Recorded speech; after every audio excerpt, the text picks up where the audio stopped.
Brett Okamoto with ESPN alongside UFC interim middleweight champion Israel Adesanya, the last style bender. He takes on Robert Whittaker at UFC 243 in the main event of what could be the most attended UFC event of all time. And what a treat that we get to do this interview out here. What is this making you feel like when you picture this thing being full of 60,000 fans on Sunday? It's like deja vu.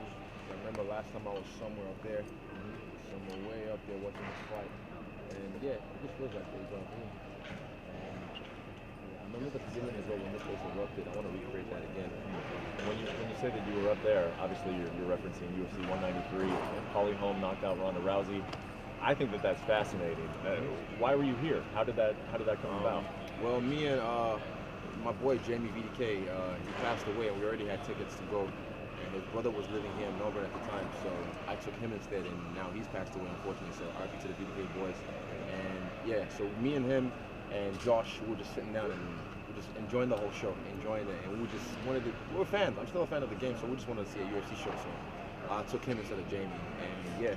It was crazy. We talked about all this. I like narrated the whole thing because he was a bit of an MMA fan, so I was just like talking about how I'm going to be the best in the world the whole time, pretty much. Well, I mean, that has been your thing. You have been calling your shots forever, but really, when you look back 4 years ago and you're sitting up in the nosebleeds, did you really think that it was possible in 4 years that you'd be headlining this card and actually selling more tickets than that event that you were at?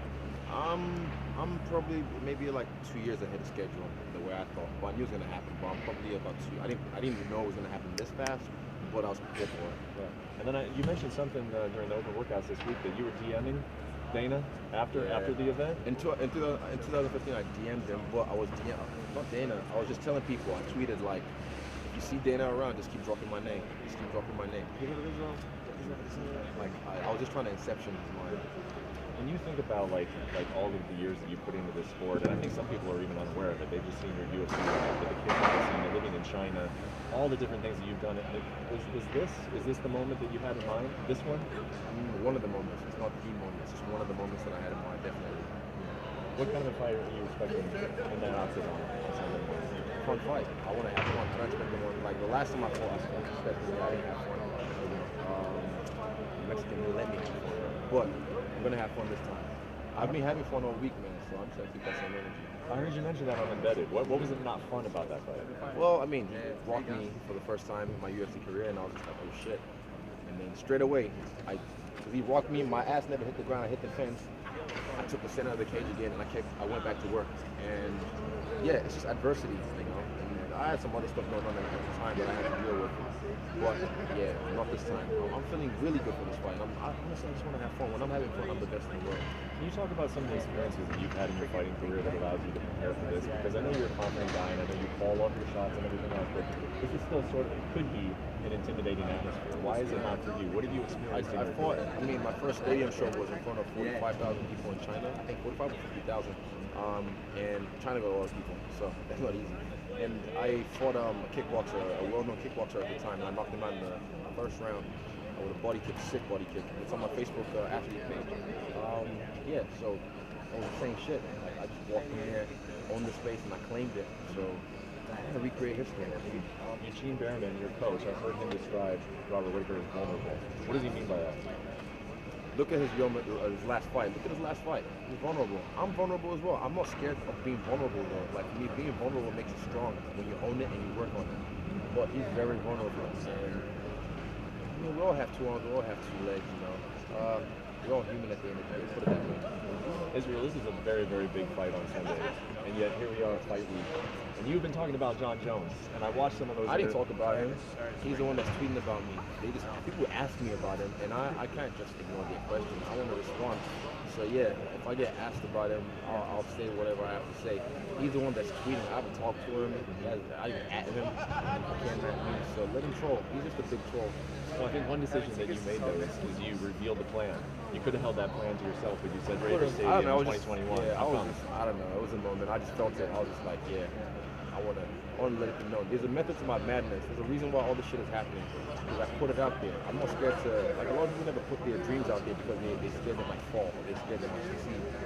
Well, I'm not one to shy away from it. I put it out there so people know.